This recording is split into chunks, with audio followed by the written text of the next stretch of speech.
Salut mes Saiyajins, vous l'avez vu dans le titre de ma vidéo, 4 choses à savoir pour bien faire le développé couché. Donc si vous aimez ce genre de format vidéo, nouveau d'ailleurs sur ma chaîne, faites-le moi savoir avec un pouce en haut, commentez la vidéo, des vidéos avec mon ami Bruno, coach sportif bodybuilder, où ensemble on va marier un peu nos savoirs pour vous proposer du contenu intéressant et pédagogique sur la chaîne Alex Levent.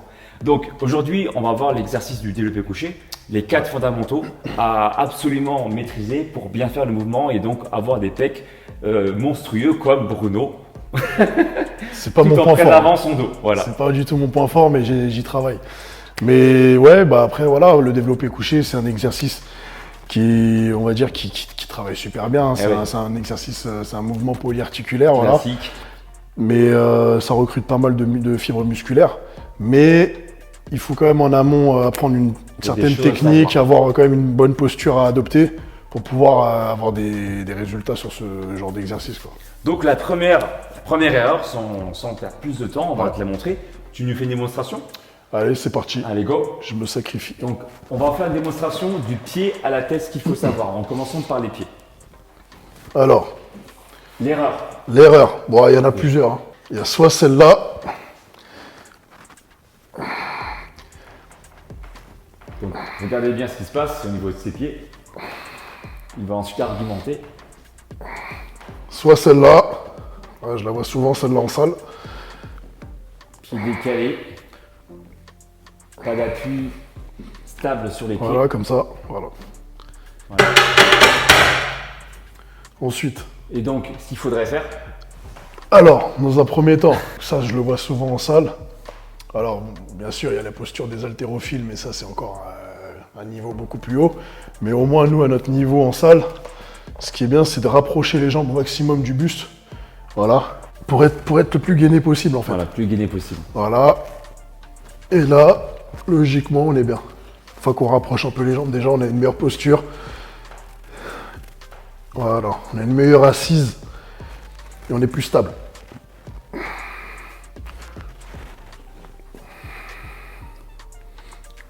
Voilà, parfait. Ensuite, une deuxième erreur commune que j'ai pu constater facilement pendant que j'étais coach pendant plus de 10 ans en salle de musculation, c'est que des gens qui font de l'exercice du développé couché ne s'intéressent qu'aux pectoraux, en oubliant complètement le fait de gainer les abdos. Et ça, c'est très important encore une fois, parce que tu peux avoir une bonne posture des pieds, ne pas gagner tes abdos et donc du coup ne pas avoir un bon transfert des forces jusqu'à tes bras. Exactement. Donc, tu peux nous faire une démonstration, mais sans trop gainer tes abdos. Et ensuite, tu gagneras un petit peu plus. Donc là, alors, il a les pieds correctement placés, mais il n'a pas gagné ses abdos. Regardez. T'en fais juste 2, hein. Voilà, histoire de ne pas se fatiguer. Voilà, il ne gagne pas trop ses abdos. Maintenant, tu vas gagner tes abdos. Tac. Et là, automatiquement, qu'est-ce qui se passe? En gagnant ses abdos, automatiquement, il a eu un réflexe d'ouvrir sa cage thoracique.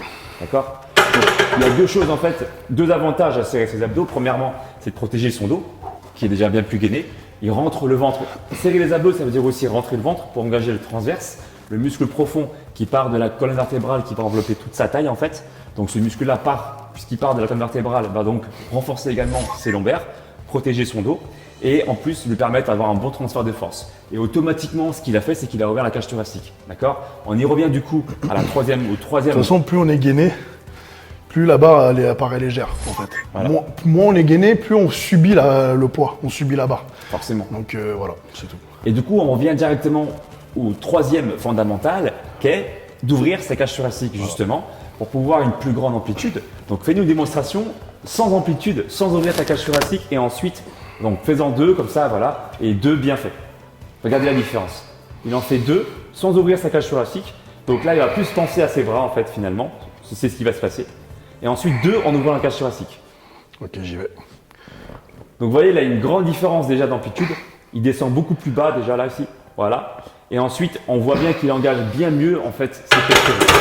D'accord? Je ne sais pas si tu l'as constaté, je ne sais pas si tu me le confirmes, mais dans les 2 premières répétitions, tu n'as pas ouvert ta cage thoracique. Non, non, du tout. Et donc, tu as plus senti normalement au niveau des bras, au niveau des épaules. Bah, on stresse beaucoup l'avant d'épaule en fait. Exactement. Donc après là, ça va. Pour moi, c'est léger, donc ça va.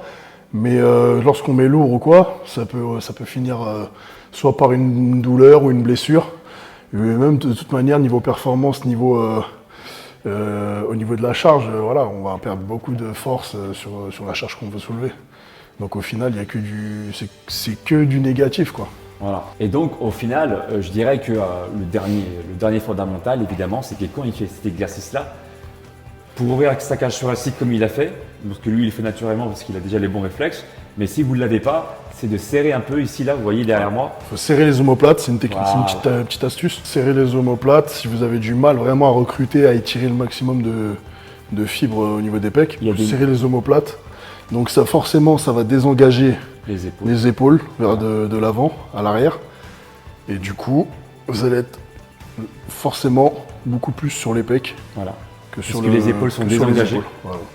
De par la contraction des omoplates, enfin des muscles entre les omoplates qui s'appellent. Sans faire ça, vous êtes comme ça et du coup, bah là, vous êtes sur l'avant d'épaule. Donc fais-nous une démonstration sans contracter tes rhomboïdes, donc les muscles qui sont situés entre ces omoplates. Tu fais-en juste 2 et ensuite 2 autres bien faits. Donc là, vous voyez, il n'engage pas ses rhomboïdes forcément, donc ça porte plus sur les épaules, ça se voit ici. Voilà. Et ensuite 2 en engageant les rhomboïdes. Et là, automatiquement, vous allez voir que ses épaules sont désengagées et il a une plus grande ouverture de la cage thoracique, tout en serrant les abdos avec tous les points qu'on a vus ensemble, les pieds proches au niveau de son corps, les abdos gainés, la cage thoracique ouverte et bien sûr le dernier fondamental, les rhomboïdes renforcés. Donc voilà, les 4 fondamentaux pour bien maîtriser votre développé couché. Si vous aimez ce genre de tuto où on prend le temps de vous montrer les mouvements pour bien faire les choses, eh bien faites-le nous savoir. La meilleure façon de nous faire savoir, c'est avec un pouce en haut. Et si tu veux aller plus loin, franchir encore une étape supplémentaire, tu peux directement te faire coacher par mon ami Bruno en région parisienne ou directement à Paris. Je marque ses coordonnées, son mail, mais également son compte Instagram dans la barre d'informations. Et si tu veux avoir mon approche pour avoir un physique athlétique, eh bien, je te propose directement de prendre mon coaching sur mon site alexlevent.com, coaching de 3 mois, plan sportif et plan alimentaire. Encore une fois, merci à Samuel de la salle Yes Fitness. Inscrivez-vous, abonnez-vous également à son compte Instagram Yes Fitness. Tout sera dans la barre d'informations. Et encore une fois, pour ceux qui veulent augmenter leur ration en protéines de par les compléments alimentaires, je vous suggère de prendre la Whey Harder de chez Fitness Boutique, goût choco noisette ou goût cheesecake, juste délicieux. Mon code promo, le 10, Bruno et moi, on vous dit à tout bientôt. Ciao. Ciao.